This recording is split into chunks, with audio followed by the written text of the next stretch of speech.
嗨，大家好，我是躺平叔，今天是2025年12月15号。这一期咱们闲聊一下最近这个网上有一股这个叫盗明之风，推崇明朝，推崇这个朱家王朝有这么一股风再加上什么西方唯史论，对吧？这个对《红楼梦》这种索引派这种解读形成了一股风气也是2025年年末的一个特有的一个现象，很多人都这个评论过，我也做过一期节目，而且关键这股风刮到了国外，海外很多媒体也关注，认为中国在互联网上兴起了这股思潮，又在刮什么风，是什么新动向。所以咱们这一期继续闲聊今天这个南风窗他正好发了一篇文章，叫年末盗明风潮，谁在打扮历史。他这个文章主要是采访了2个专家。文章的开头说但是恶搞说近日热映的美国动画片《疯狂动物城2》竟是盗明之作，因为主角兔子警官中文译名是朱迪，与明成祖朱棣的读音相同，那肯定是悼念明朝20年前中国台湾偶像剧《流星花园》也是盗明之作，因为男主角道明寺即道明，名字拼音缩写则是大明死的意思，它缩写叫 DMS 大明死，简称大明已亡。这就像《红楼梦》解读索引派说贾宝玉为什么没有大明？贾宝玉是小名为什么没有大名字？是因为大明已亡。就问你服不服吧？关于这个《流星花园》说是盗明之作，实际上是一个大 V 叫六神磊磊，他在网上写了一篇文章，他说据他分析研究，《流星花园》是盗明之作。那个文章好像这个阅读也挺多的，但很可惜这个六神磊磊据说已经被禁言了，不知道是不是跟这个文章有关系他当然是恶搞了，是一种反讽这个索引派。南风窗的文章接着说他说琼瑶的代表作《还珠格格》也是盗明之作，理由是珠就是还珠的珠珠王字旁加一个姓朱的朱，暗示亡者当姓朱，还珠暗喻归正于大明。这种解读我感觉比《红楼梦》那个索引派还稍微靠点谱，说种种令人啼笑皆非的谐音、隐喻、类推等牵强附会，皆源自近日忽然兴起的盗明潮流。所谓盗明，盗就是追悼会的盗顾名思义，即悼念明朝。最初源于网络博主吃瓜盟主提出4大名著之一的《红楼梦》实乃反清复明之作，但是这个不是他提出的，这个提出《红楼梦》是反清复明之作，这个在曹雪芹写这本书的时候就有人提出了，或者大家都在传不敢说因为文字狱但是大家心里都知道，说这个就是反清复明。林黛玉是崇祯皇帝，贾宝玉是传国玉玺等观点，而明之后的清朝是误国300年的罪魁祸首。不过最近也挺蹊跷的我看这个网上有报道说咱们这个历史书还有这个课本上面把这个明太祖朱元璋这个像给换了，依据是什么呢？依据说根据很多历史学家还有一些人考据比如说这个在台湾的那个博物馆里面有明太祖的画像等等说明太祖在我们这个以往的观念里面反正明太祖长得丑嘛，是个斜拔子脸、猪腰子脸。大家还记得一个电影吧？是姜文导演的，叫什么名字我忘了说的也是那革命年代这个一个小孩的复仇的一个故事最后杀了日本人，杀了那个他的师兄那个警察局长，就姓朱，完了他也复辟的依据呢，就是他祖上是朱元璋，对吧？他是朱家第多少代嫡系这个传人。我清楚的记得那个电影的一个情节就是他把朱元璋的画像往那一放，然后自己把脸往上一对，看看2个斜拔子脸正好对上了，就证明他是朱元璋的嫡系后人也知道这个电影的和这个名字的给打出来。我是记性不好但是现在呢说教科书把这个朱元璋的斜拔子脸换成一个很英俊伟岸的脸，那这个也成了很多民粉，对吧？还有很多这个就是盗明学说的这些人欢呼雀跃的一件事情，说你看过去丑化朱元璋那都是满清这个统治者干的，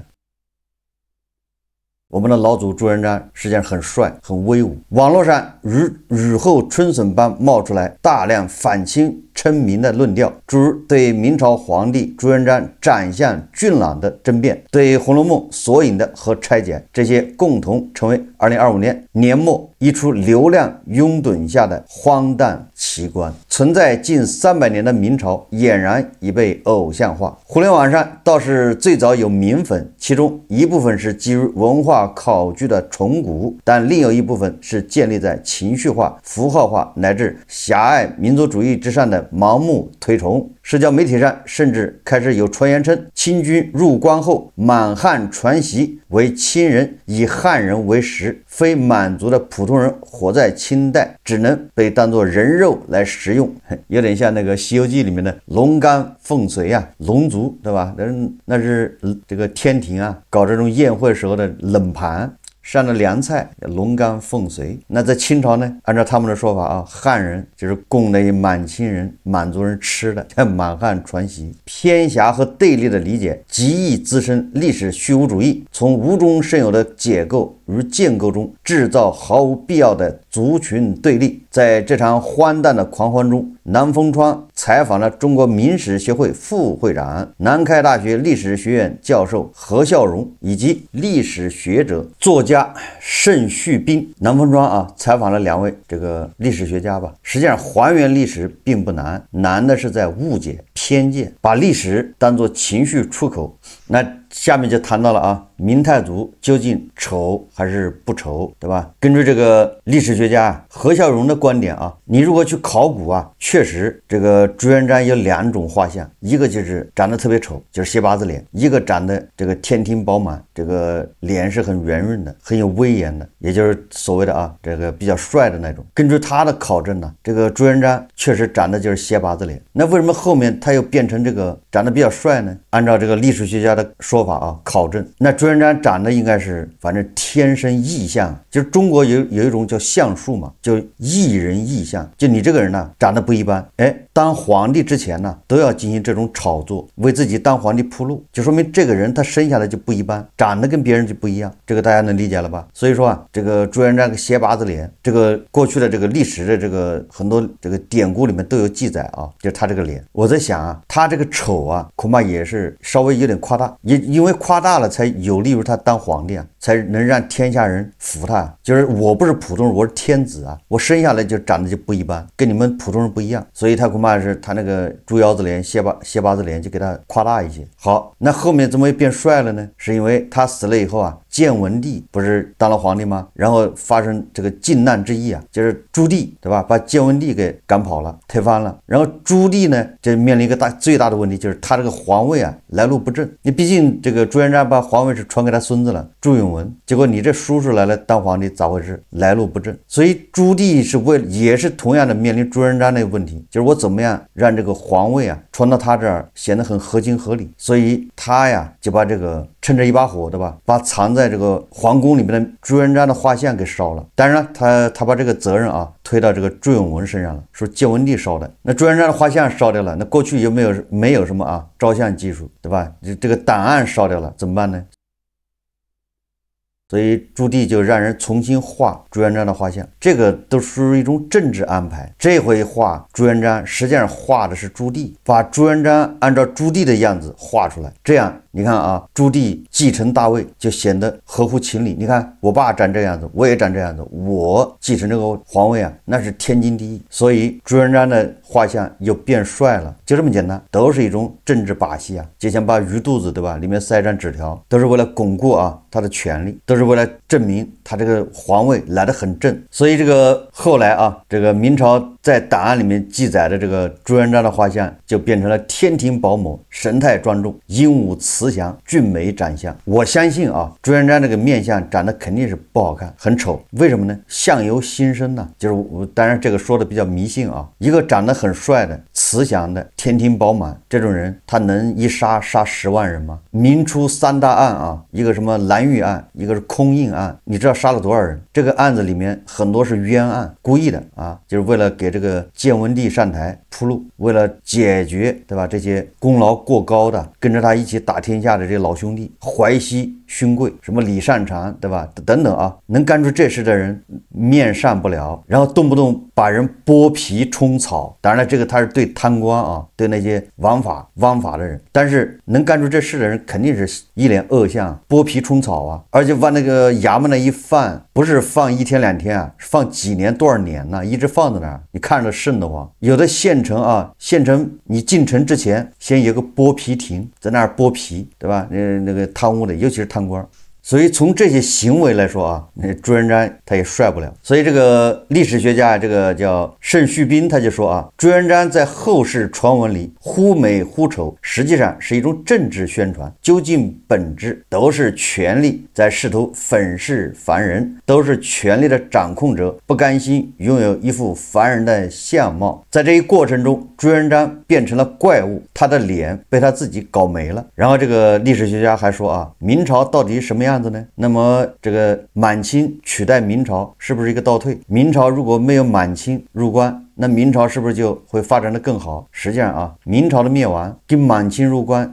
有关系，但是关系不大。这个大树啊，它已经枯萎了，已经腐烂了。满清只是推倒那个大树那个手推了一下而已，实际上摇晃这个大树的有李自成，对吧？各地的农民起义。这个明朝这个根基啊腐坏，实际上跟他自己的这个财政亏空，对吧？王朝走到末路啊，这个跟满清没关系。实际上大家如果看过很多这个历史学家或者是一些学者的这个论述啊，就知道明朝是我们历史上，当然清朝往后啊，清朝先不说，到明朝的时候，那个封建集权啊到达顶峰。我记得我很久以前做过一个节目，对吧？朱元璋一上台，他把丞相给整没了，搞很多什么大学士。大学士说不好听一点的，就是皇帝秘书，他没有权利。然后他搞什么锦衣卫，锦衣卫后面，对吧？他的子孙搞出来什么东厂西厂，特务组织，一个比一个厉害。这都是朱家这些皇帝干的。过去啊，有个皇帝下面还有一个宰相或者丞相，对吧？皇帝是董事长，丞相是总经理。这些总经理啊，这些丞相，他们背后啊就站的是儒家，对吧？所以什么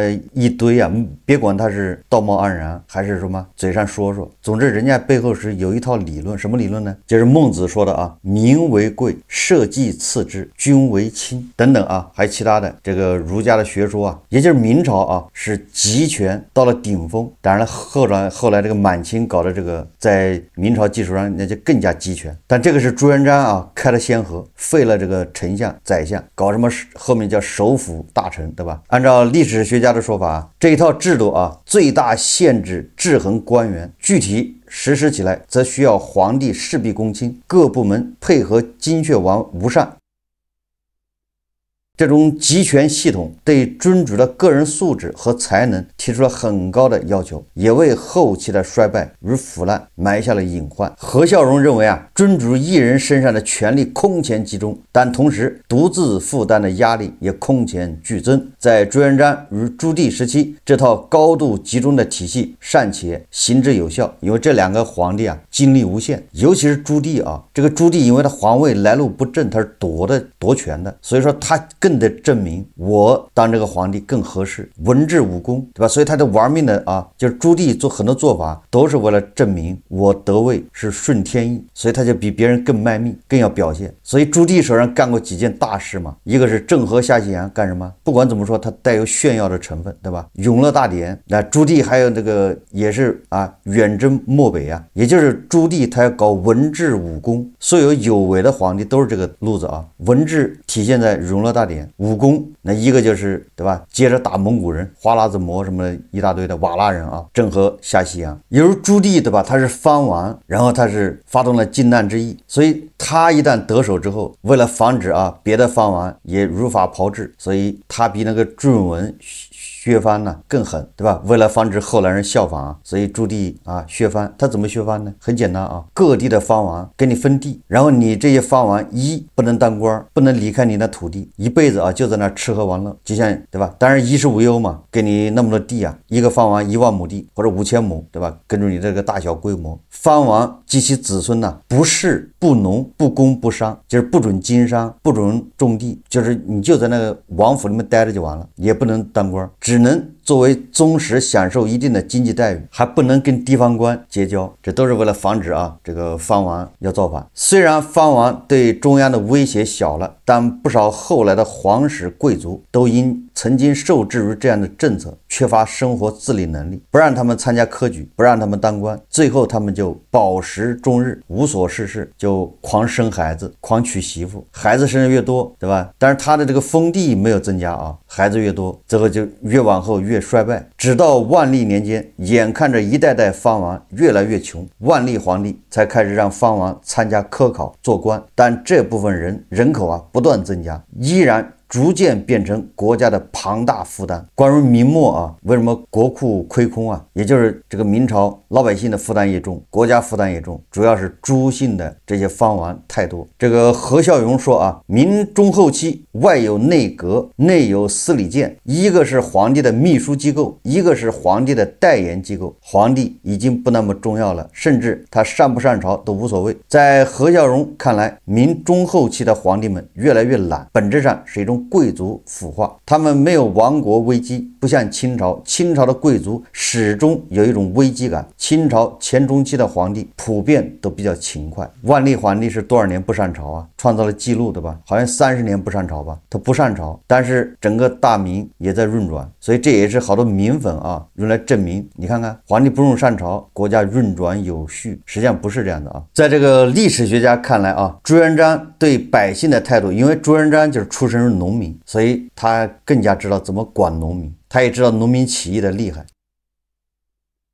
所以他从上台开始就预防农民起义。朱元璋对百姓的态度是把他们当植物一样管起来，像庄稼一样永远长在这个村子里，休想到别的村子随便溜达。朝廷想抓壮丁，很轻松的就抓了。这是中国历史上新的专制的高峰。盛旭斌认为这与朱元璋反元过程中所依赖的民间组织力量有关。这就跟朱棣一样朱棣是靠藩王起家，所以他一上台之后，你其他的藩王你别想效仿。朱元璋也是他一当皇帝之后，你这农民想造反没门，所以对农民更加禁锢。回到历史中看，一些人可能会觉得明朝推翻元朝，驱逐鞑虏，恢复中华，好像很厉害。盛旭斌说当活在历史当中的那些真实的人，他们并不这么觉得。今天所说的所谓民族情感，在古人那里是不存在的。历史上真实的老百姓只关心如何活下去，活得好。到了明末崇祯年间，中原地区经历了长达10多年极其惨烈的战乱，除了农民起义的外患，王朝内部苛捐杂税、宦官干政等结构性问题仍然客观存在，老百姓的日子太难过了。盛旭斌认为即便没有清军入关，明朝也已经积弊难返，这是一个糟糕的时代。清朝是不是更糟糕呢？盛旭斌认为，战争结束之后，老百姓的日子稍微好起了一段时间。从赋税角度来说，康熙实施的新增人丁、永不加赋，雍正实施的摊丁入亩，都让个体负担明显减轻，放在整个中国历史上看是明显的德政。盛旭斌认为要客观的看待一个朝代，除了看帝王将相的更替和兴衰，还应该作为一个活在社会当中的普通人去看待，这样才不会误解了历史上普通人的真实处境。实际上如果让这些民粉或者这些这个什么1644史官的这些人你让他选，假如现在你必须要穿越回去，回到一个朝代，民国以前你得选个皇帝得有皇帝的时代民国以前，这些人很有可能只要有点头脑，他恐怕就选清朝。很多人恐怕不能理解了吧？中国的人口大爆发反而是清朝。这个康乾盛世虽然这个盛世是一个打了折扣的盛世，但是好歹老百姓还能活下去。就是这个康熙，对吧？永不加赋。雍正的摊丁入亩，就是你有地你才交税，没地你不用交税，对吧？你有财产才交税，没有财产你也不用交税。当然了，这个穿越你不能穿越到外国去了，他们不可能去明朝的。这些民粉你让他选，不可能去明朝，因为去明朝那是禁锢最严重的地方，你连你的村子都出不了，一辈子都出不了村。但是不同时期明朝后期那恐怕他已经没有那么大的力量去禁锢啊。在朱元璋的时期啊，对吧？动不动给你株连九族，你不知道因为啥事，也不知道谁，对吧？犯了事把你给牵连了，八竿子打不着的，你恐怕也已经被杀了。最后我再说一说啊，这个为什么他们盗民，对吧？把这个很多作品啊，文学作品都解释成反清复明，他们为什么